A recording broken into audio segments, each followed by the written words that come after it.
Pessoal, boa noite, sejam muito bem-vindos. Hoje é uma noite feliz, que a graça e a paz do Senhor esteja sobre mim, sobre você.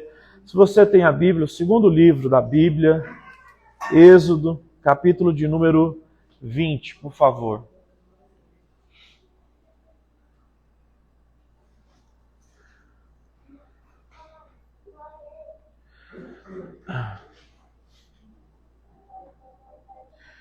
Êxodo 20, versículo 13.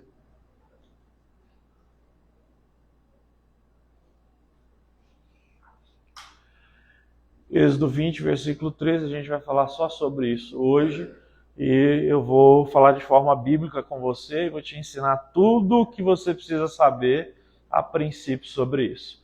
Então o texto diz, não matarás. Está nos 10 mandamentos, né? Esse aqui é o 6º mandamento, que é não matarás. Vamos orar? Senhor Jesus, obrigado por esse dia, obrigado pelos cânticos, pelas orações. Obrigado, Senhor Deus, pela oportunidade de oferecer louvores a Ti.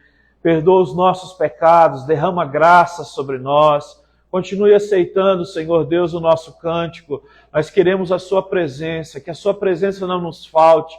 Pode nos faltar qualquer coisa, mas a Sua presença não, Senhor Jesus. E nós te pedimos que nesse dia de hoje, o Senhor possa falar conosco por meio da Sua palavra que é viva, a Sua palavra que é eficaz, a Sua palavra que penetra a divisão do nosso coração, da nossa mente, dos nossos pensamentos, das nossas emoções.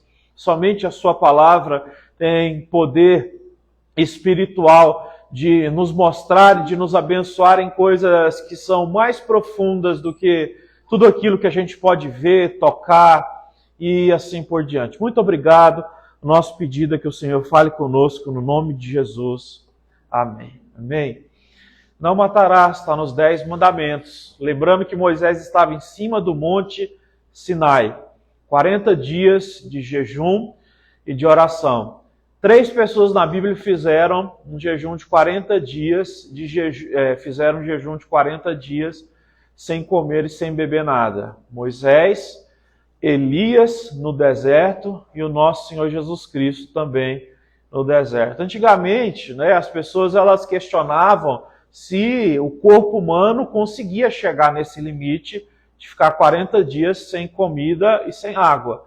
Mas isso aí já é uma história passada. Hoje em dia, várias pessoas já conseguiram bater, por assim dizer, essa marca, Principalmente lá o pessoal do hinduísmo e tudo mais, eles conseguem fazer isso com até uma certa frequência.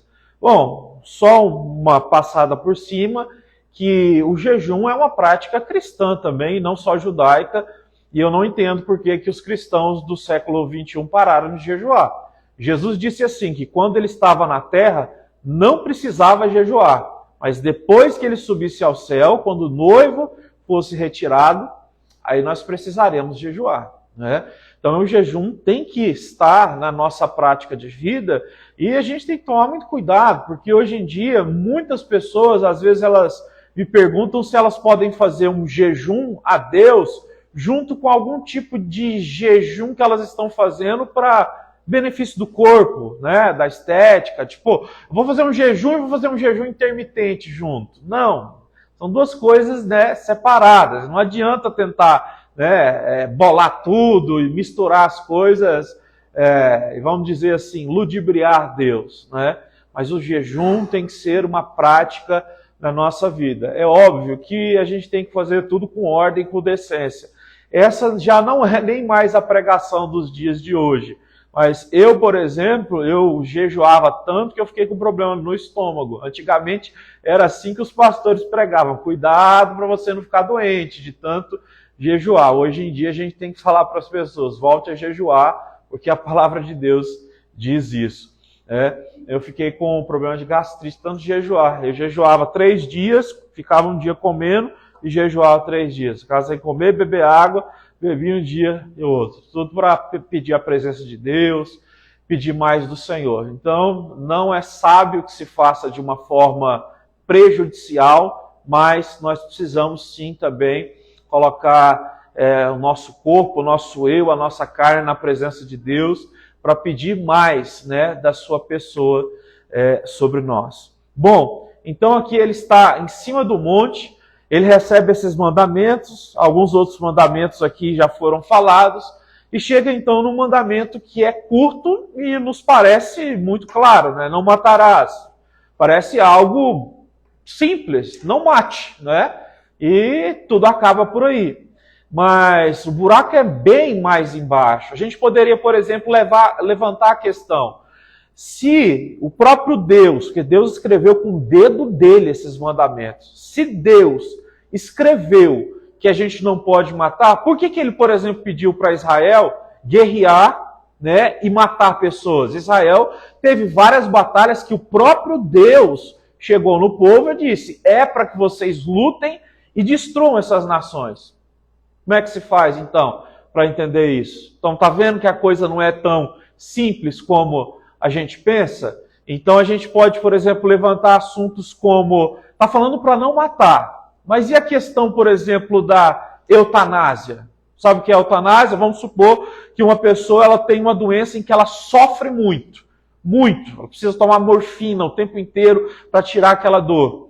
E ela começa, então, a pedir para os familiares, né, pelejarem na justiça ou até trocar de país para que a pessoa seja morta, né, através de uma injeção letal. A pessoa reúne a família e morre ali de forma sossegada, tudo mais. E aí? Será que a eutanásia ela entra num campo de não matarás ou a gente está falando de outro aspecto? Tá vendo? Esse mandamento ele vai nos mostrar muitas questões éticas que estão envolvidas nisso aí. E a questão do aborto? E se uma mulher foi estuprada e ela engravidou? E aí? Abortar esse bebê é não matarás? Como é que funciona? Está percebendo que o buraco é muito mais embaixo? E tem muito mais coisas que a gente pode conversar sobre isso?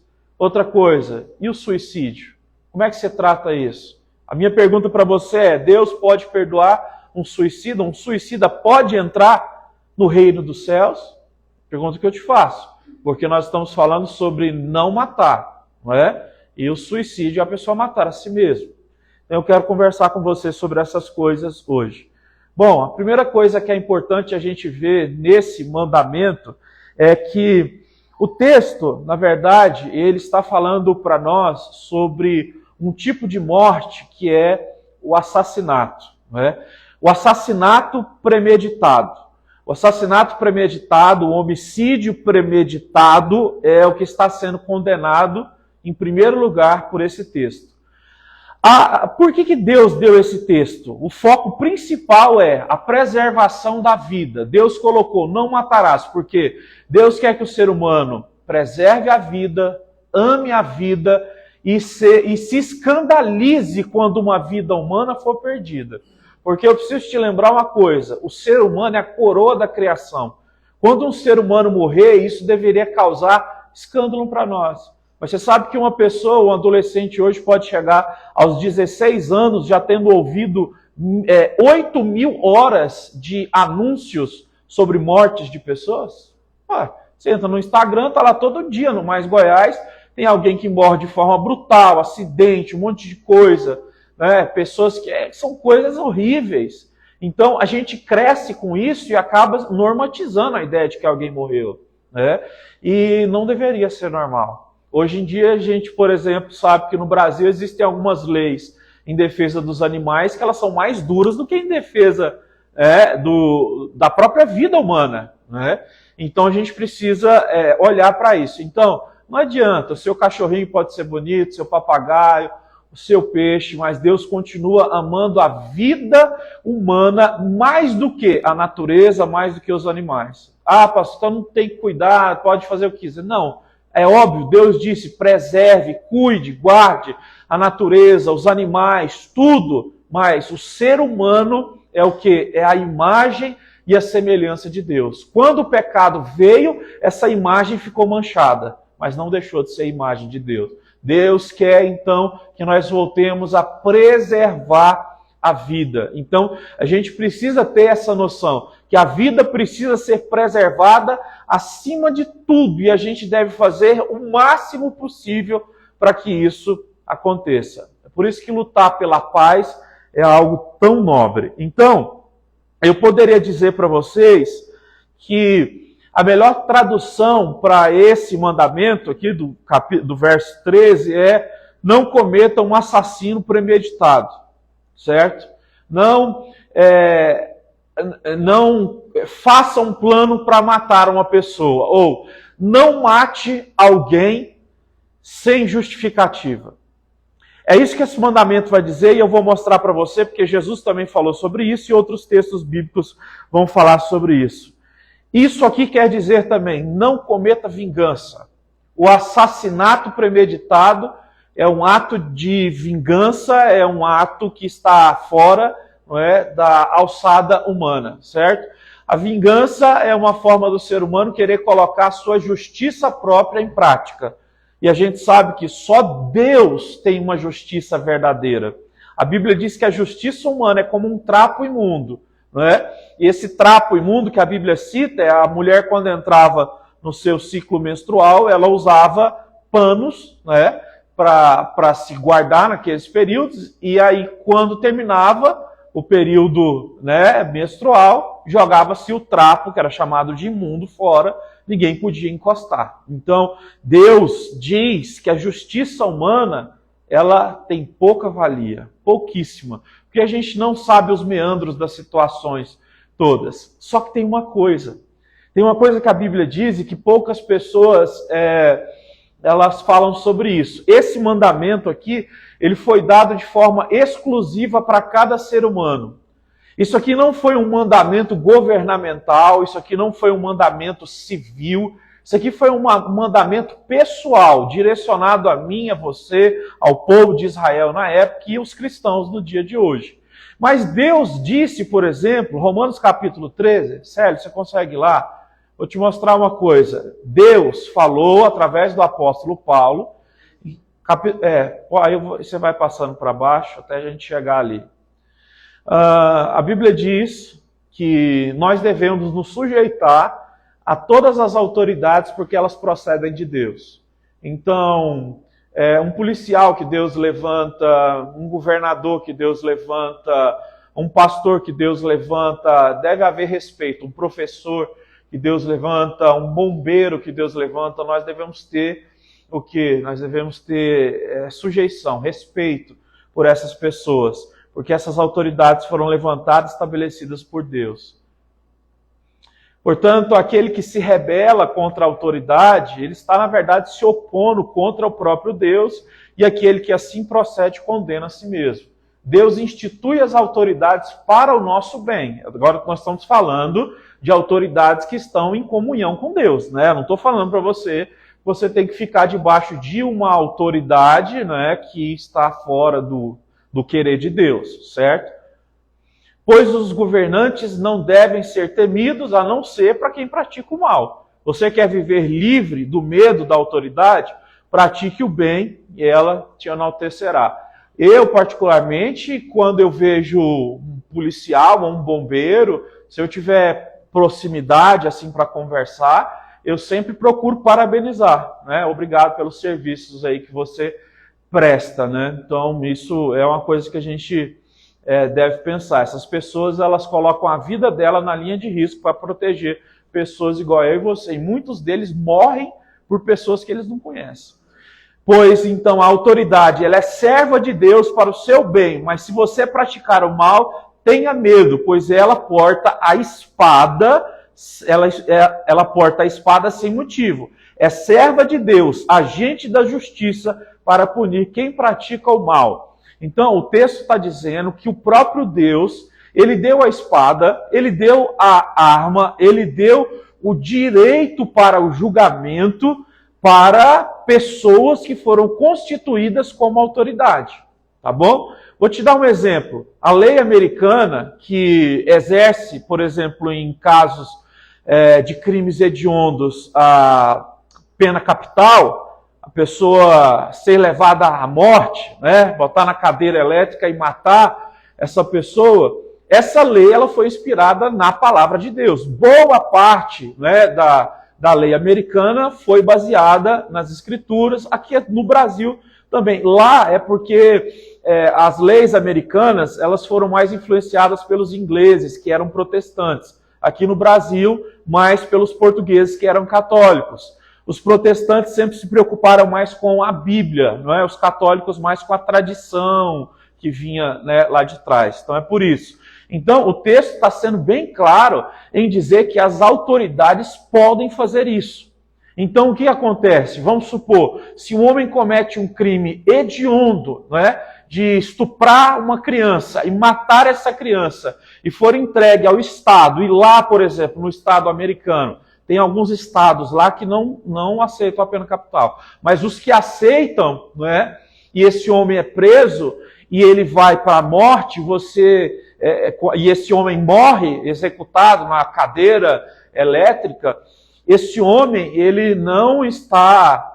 As pessoas que colocaram esse homem nessa cadeira elétrica, elas não estão cometendo o assassinato que o mandamento diz que nós não podemos cometer.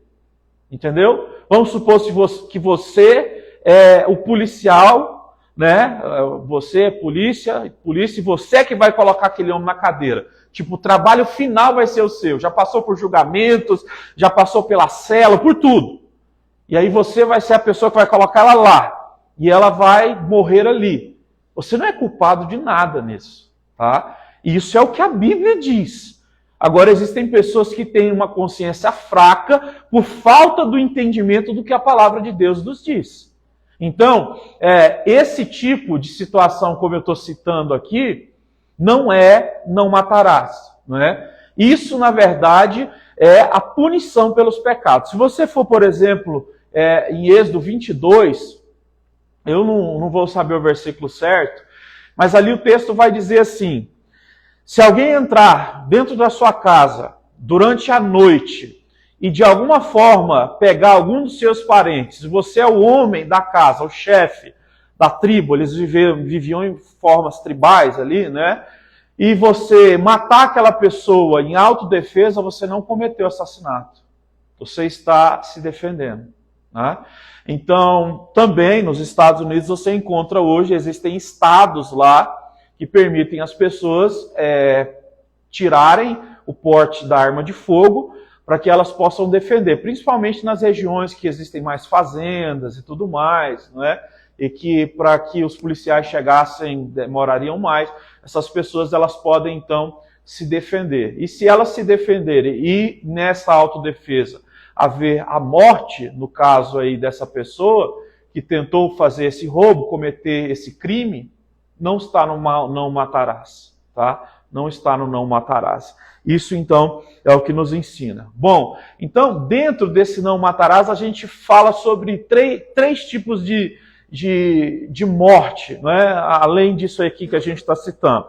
A primeira é o homicídio. Então, se uma pessoa, por exemplo, nos pega aqui e do nada pega a nossa carteira e nos dá um tiro a sangue frio, como eu vi semana passada, o cara entrou numa loteria, não sei como, a mulher deu tudo que tinha no caixa para ele foi lá e meteu 5 balas na cara dela ainda, né? Então vamos supor que uma coisa horrível aconteça, sabe, desse jeito aí, um homicídio, né? Isso é um assassinato. Isso é o que Deus proíbe. Isso é o que está contra o mandamento. Um homicídio, um assassinato. Quando você pega uma pessoa, né, que é justa, uma pessoa que está andando corretamente, que não teme a lei, como o texto diz. Se você não teme a lei, você não precisa ter medo de polícia. Né? Se você anda corretamente, você não tem medo de blitz, você não tem medo de baculejo, de nada, porque você está do lado correto da história. Então, o homicídio é algo feito contra pessoas do bem. E é por isso que a gente luta tanto pelo país nosso, pelo Brasil nosso, porque eles acreditam, né, que as pessoas que estão presas, elas precisam de mais... como é que eu falo? Mais leis a favor delas, mais espaço a favor delas. Biblicamente dizendo, a Bíblia diz que se um homem entrasse na casa de outro e roubasse ele, aquele homem fosse pego, ele tinha que devolver o que ele roubou e trabalhar para devolver 2 vezes mais aquilo que ele tinha roubado. Aqui no Brasil, o que acontece? O cara rouba, você pega ele, põe ele na cadeia, ele ganha um auxílio de 900 e tantos reais, não é obrigado a trabalhar, e geralmente, se é um criminoso, se está dentro da cadeia, a probabilidade de virar um marginal ainda maior é fácil, né? Porque ali estão um monte de criminosos ali. E o país continua falando sobre ressocializar essas pessoas, né? No Antigo Testamento, assim, o próprio Deus ele não vai falar sobre nenhum tipo de ressocialização de pessoas.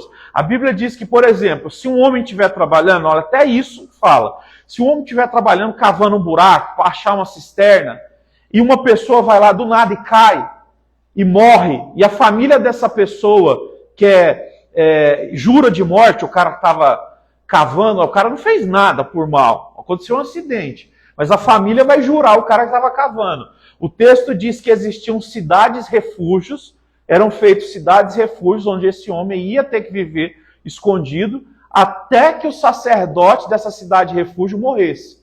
Por quê? Porque se ele voltasse, ele estava sujeito a morrer, né, através de vingança, mesmo sem ele ter praticado nada. Entende? Isso é o que está escrito. Bom, outro tipo de morte que existe também é o genocídio, não é? Que é a morte de multidões, e que a gente sabe de alguns que aconteceram no mundo, como na Segunda Guerra Mundial, né? Hitler assassinou, né, 6 milhões de judeus, ciganos e negros.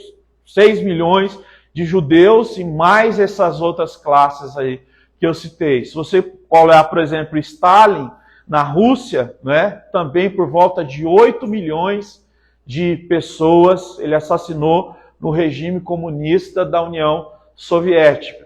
Você olha também na China, no regime de Mao Tse-tung, mais de 10 milhões de pessoas foram mortas, né, por regime comunista também, tentativa de controle das pessoas. Então, isso é genocídio. É a morte de um monte de pessoas para um objetivo em comum. No caso desses que eu citei, eles queriam controle, né, de todas as coisas e acabavam, então, destruindo as pessoas. E o último, no caso, é o suicídio. E você vai ver que existe, biblicamente, 2 tipos de suicídio. Existe o suicídio heróico e o suicídio passivo, por assim dizer. O que é o suicídio heróico? É o que aconteceu, por exemplo, com Sansão, que foi preso, vazaram os 2 olhos dele, ele estava cego, ele orou a Deus, pediu força pela última vez para que ele pudesse matar todo mundo. Ele estava preso dentro do templo dos filisteus lá, e ele pediu força para romper as colunas. Então ele morreu matando, e ali o texto diz que Deus deu força para ele no final. Outro exemplo, na Segunda Guerra Mundial, os caças japoneses, os aviões de guerra japoneses, quando eles iam sair, os pilotos, eles falavam pela última vez com a mãe deles no rádio, e eles diziam, né, para que a mãe deles ficasse em paz, porque o que eles estavam fazendo tinha um bem maior e que eles iam se reencontrar numa vida futura, independentemente da religião de cada um deles. Então os caças japoneses saíam para a guerra, eles eram os kamikazes, né, eles saíam já sabendo que iriam morrer, porque eles saíam já para bombardear e para depois serem jogados em algum lugar para matar o máximo de pessoas possíveis ali naqueles lugares. Então existe esse tipo de suicídio também, né, que muitas pessoas cometeram ao redor do mundo para defender a sua pátria, para defender a sua família ou para defender também a sua religião. Uma coisa, como eu estou dizendo, nós somos contra o assassinato, nós somos contra a morte aonde existe inocência. É por isso, gente, que por mais que exista muitas coisas que se levantem tentando tentando botar objetivos para nós, mas, olha, não deve haver para um cristão nenhum tipo de motivação que o leve a pensar na possibilidade do aborto. Para nós não existe. Sabe por quê? Porque a Bíblia diz que na concepção já há vida. Na concepção. quando ainda sem forma existe, quando ainda não tem forma este bebê, mas já está concebido, o texto sagrado vai dizer que Deus já tinha colocado lá, Salmo 139, Jeremias também, Jeremias capítulo 1, versículo 5. Então você pode me falar sobre algo bárbaro, né? Como por exemplo, uma adolescente de 13 anos ser estuprada e vai dizer, como que você vai obrigar uma criança dessa a ter um filho? Não é obrigar.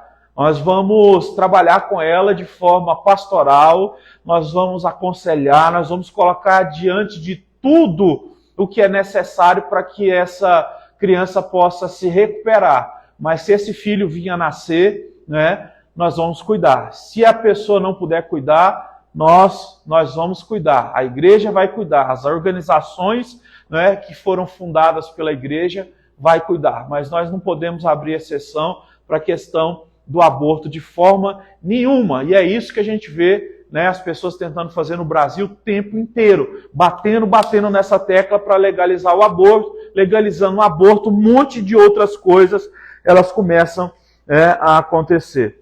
Então, veja bem, já estamos caminhando aqui para uma reta mais decisiva. Mas a exigência, então, que veio sobre nós é que a gente proteja, preserve e promova a vida. Não é?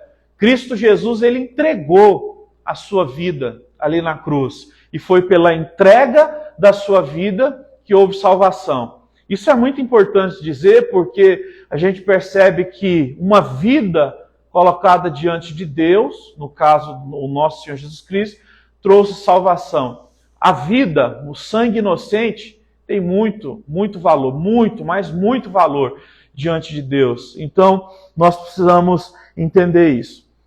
Deixa eu fazer só algumas aplicações aqui para nós com relação a isso. Olha, por trás desse mandamento existe um princípio santo que nós precisamos voltar a valorizar a vida, porque a vida, ela é santa. A vida é sagrada. A vida é uma coisa que a gente precisa cuidar bem. Então, a gente precisa cuidar bem de nós mesmos, por exemplo. A gente precisa cuidar bem das pessoas à nossa volta.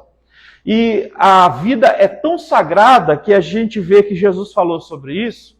E aí, por favor, Mateus 6, 21 e 22, Jesus falou sobre esse mandamento. E ele apertou ainda mais esse mandamento. Porque se é difícil viver sem matar, Jesus vai falar ainda mais sobre isso, porque ele diz... Não, pode passar. Errei o verso. Não, pode passar. Pode passar. Pode passar. Pode passar. Não, também não. Não, vai ser para trás. Vai ser para trás do verso 21. Deixa eu pegar aqui. Jesus vai falar sobre isso, e ele vai falar justamente sobre o não matar. E ele vai falar, quando ele fala sobre o não matar, ele fala sobre o não guardar ira dentro do seu coração. Porque Jesus vai dizer que quando a gente guarda ira e desejo de se vingar, capítulo 6, capítulo 5, por favor, verso de número 38. Porque quando a gente guarda o desejo de se vingar ou raiva, querendo o mal de alguém, a gente já está cometendo crime, ou no caso, o pecado contra o mandamento. Olha como isso é sério. Você pode ter um policial que acabou de matar um bandido na rua em defesa de um cidadão de bem que não cometeu o pecado desse mandamento, e você pode ter, por exemplo, uma pessoa agora aqui dentro dessa igreja que está pecando contra o mandamento não matarás, porque carrega no seu coração ira e desejo de vingança contra alguém. Entende como é? Olha, o texto vai dizer, vocês ouviram o que foi dito, olho por olho, dente por dente. Passa. Mas eu digo, não resistam ao perverso. Se alguém o ferir na face direita, ofereça-lhe também a outra face. E se alguém quiser processá-lo e tirar de você a túnica, deixe que leve também a capa. Se alguém o forçar a caminhar com ele 1 milha, vá com ele 2.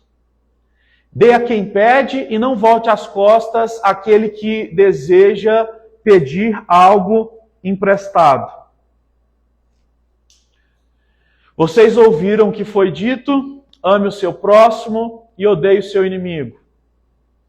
Mas eu digo, amem os seus inimigos e orem por aqueles que os perseguem, para que vocês venham ser filhos do Pai que está nos céus, porque Ele faz raiar o seu sol sobre os bons e sobre os maus, chuva sobre os justos e sobre os injustos. Veja bem, a questão então da vingança é uma quebra do mandamento: não matarás. Assim como Deus diz que o adultério pode ser praticado sem o contato físico, a Bíblia diz que se um homem ou uma mulher começa a desejar, cobiçar no seu coração um homem ou uma mulher, você comete adultério fazendo aquilo, né? Então, veja bem, o que Jesus fala vai na mesma linha. Ele vai dizer que se você guarda no seu coração a sede de vingança, a sede da ira, né? Você está matando essa pessoa no seu coração, e isso é um pecado que crava, então, contra esse pecado dos 10 mandamentos. Eu sei que pode parecer algo um pouco estranho, é óbvio que no sentido de crime não é a mesma coisa, né? Criminalmente, alguém que sente ódio, mas não faz nada, não vai ser preso. E alguém que mata o outro, assassina o outro, vai. Mas espiritualmente falando, não perdoar uma pessoa é algo que nos leva a uma paralisia espiritual. É onde há o travar da nossa vida. A Bíblia diz: marido que não perdoa a mulher, mulher que não perdoa o marido, aquele que não perdoa o próximo, aquele que apanhou no rosto não perdoa. Então, todas essas coisas são coisas que a gente deve colocar diante de Deus e perdoar. O nosso coração não pode viver carregando ninguém nem nada, sabe? A vida já é muito difícil para a gente ter que carregar os nossos problemas, né, e carregar a cruz de Jesus ainda. Se você quiser colocar outra pessoa dentro de você, não vai dar certo. Então Jesus falou sobre isso. 2 últimas coisas para a gente encerrar. Então, o mandamento também do não matarás, ele vai nos mostrar que a gente tem que tomar cuidado também para não se acovardar quando de alguma forma a gente puder entrar em legítima defesa com relação a alguém, certo? Algumas pessoas dizem: eu não me meto nisso, vão morrer por causa de briga de quem eu não conheço. A gente precisa tomar cuidado, porque se você olhar os demais textos de Êxodo para frente, você vai ver que a covardia em ajudar uma pessoa que está sendo agredida de forma injusta é um pecado contra Deus. É um pecado que não está valorizando a vida, não está valorizando o que está acontecendo. Então, realmente, a gente precisa se colocar à disposição para defender pessoas que estão em dificuldade. Situações difíceis, nós somos encarregados de entrar na frente para tentar resolver. Sim, nós somos chamados para praticar legítima defesa. E, por fim, se nós quebrarmos este mandamento por meio de ação ou de pensamento, nós devemos pedir perdão a Deus, nós devemos perdoar as pessoas que nós estamos querendo vingança com relação a elas, e nós devemos não praticar essa vingança. Por quê? Porque Deus diz: eu sou o vingador de vocês. Se existe alguém que fez o mal a vocês, sou eu que vou produzir a justiça. Sou eu que vou vingar você. Sou eu que vou retribuir à pessoa que fez o mal que ela merece. Porque se ela plantou algo muito mal, ela vai colher algo mal. Se plantou algo bom, há de colher algo bom. Então, Deus, Ele é o nosso Senhor, Ele é a nossa justiça, Ele é o nosso justiceiro. Então, nós fomos chamados para viver dessa forma, amando a Deus e entendendo que Ele nos chamou para valorizar a vida. Uma última coisa, então, só que eu queria falar, que eu levantei aqui no começo, se uma pessoa cometer suicídio, ela já está no inferno? A resposta é não. A Bíblia diz que o único pecado que é imperdoável é a blasfêmia contra o Espírito Santo. Blasfemar contra o Espírito Santo é atribuir as coisas de Deus ao diabo. Por exemplo, Jesus estava na terra e ele estava fazendo milagres. E aí os fariseus disseram, você faz esses milagres no nome de Beelzebu. Jesus disse, vocês estão pecando contra o Espírito, porque é o Espírito de Deus que realiza essas obras, não é? Hoje em dia, o que seria blasfemar contra o Espírito Santo? Quando alguém atribui ao diabo a morte de Jesus e a ressurreição de Jesus, essa pessoa está pecando contra o Espírito Santo e não há perdão para alguém que o quê? Que nega, né, o sacrifício perfeito do nosso Senhor Jesus Cristo. Quem nega isso, não existe mais saída para essa pessoa. Lá na carta escrita aos Hebreus está dizendo isso. Bom, eu citei com relação ao suicídio, nós devemos incentivar as pessoas a nunca intentarem contra as suas próprias vidas, porque a vida é sagrada. Mas eu quero te dizer uma coisa, que se algum dia alguém perto de você, ou se você já conheceu a família de alguém que teve essa tragédia de ter alguém na família que se suicidou, eu e você não temos o direito de apontar e dizer está no inferno. Por quê?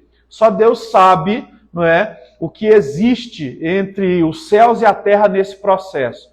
As pessoas vão dizer assim, quando alguém se suicida, não tem tempo de pedir perdão.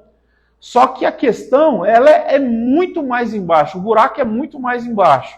Se você parar para pensar, por exemplo, numa pessoa que tem uma doença que tira ela do sério, vamos supor, esquizofrenia ou paranoia de alucinações, se no meio de um transtorno, onde a pessoa ela está fora de si, ela tem uma doença severa e ela se mata de alguma forma, mas essa pessoa tinha sido salva porque creu em Jesus, será que a gente pode dizer mesmo que Jesus tira a salvação de uma pessoa que morreu em uma situação dessa? Você está entendendo? Se uma pessoa tem a doença, desenvolve um Alzheimer, perde a memória, entra nesses processos de doenças degenerativas e por uma coisa ou outra, por exemplo, um senhor de idade está lá e já não se lembra de mais nada, está andando pela casa e tem uma arma guardada e acha a arma, está brincando com a arma como se fosse uma criança, porque você sabe como é que essas pessoas ficam, né? Elas vão ficando como uma criança e ele vai lá e dá um tiro em si mesmo. Você acha mesmo que essa pessoa ela perdeu a sua salvação? A gente tem que tomar muito cuidado porque a gente fica colocando muita gente no céu e tirando muita gente do céu também. Mas na verdade, só Deus sabe. Olha, eu não sei você, hoje em dia está banalizado, todo mundo diz que está com depressão, mas uma depressão profunda e severa é algo que o ser humano é incapaz de descrever, certo? Muitos livros já foram escritos sobre isso, mas o que se passa, né, no momento de uma depressão profunda, onde uma pessoa pode se colocar no nível de se suicidar, eu vou te dizer uma coisa, a gente não tem autoridade para dizer que essa pessoa não foi para o céu não, viu? Existem dores muito mais fortes do que eu e você já sentimos nessa vida para a gente julgar. Termino só dando um exemplo de os judeus, quando eles estavam lá nos campos de concentração, na Segunda Guerra Mundial, principalmente no maior campo, que era o de Auschwitz, né?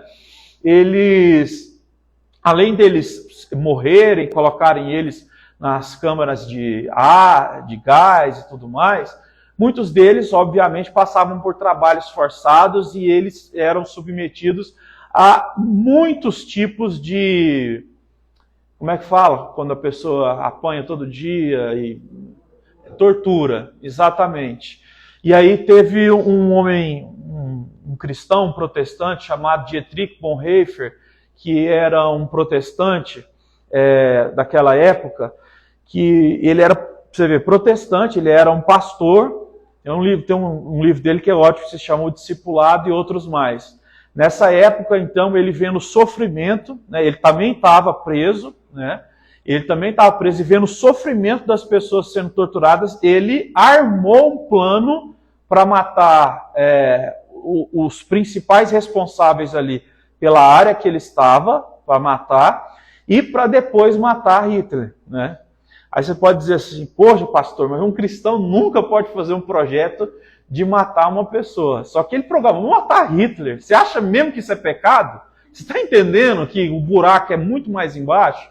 Ele fez isso. Ele não conseguiu chegar nesse nível. Mas ele relata nos textos dele a dor que as pessoas chegavam. E ele chegou a ver alguns que chegaram a morrer, a se suicidar, com coisas muito simples, porque não suportavam mais a dor. Homens e mulheres que chegavam a pele e osso sob tortura de 3, 4, 5 meses.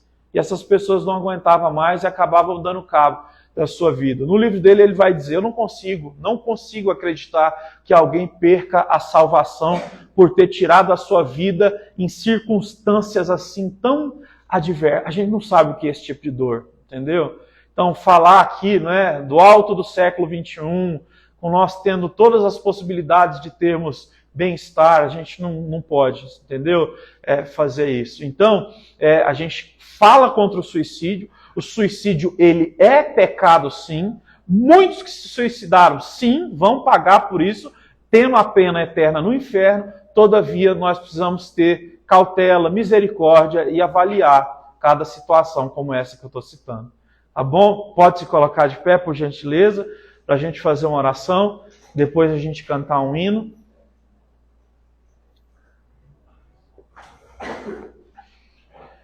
Eu sei que talvez a palavra não pode ter sido a que você queria ouvir hoje, mas eu sei que através dela você vai poder instruir outras pessoas.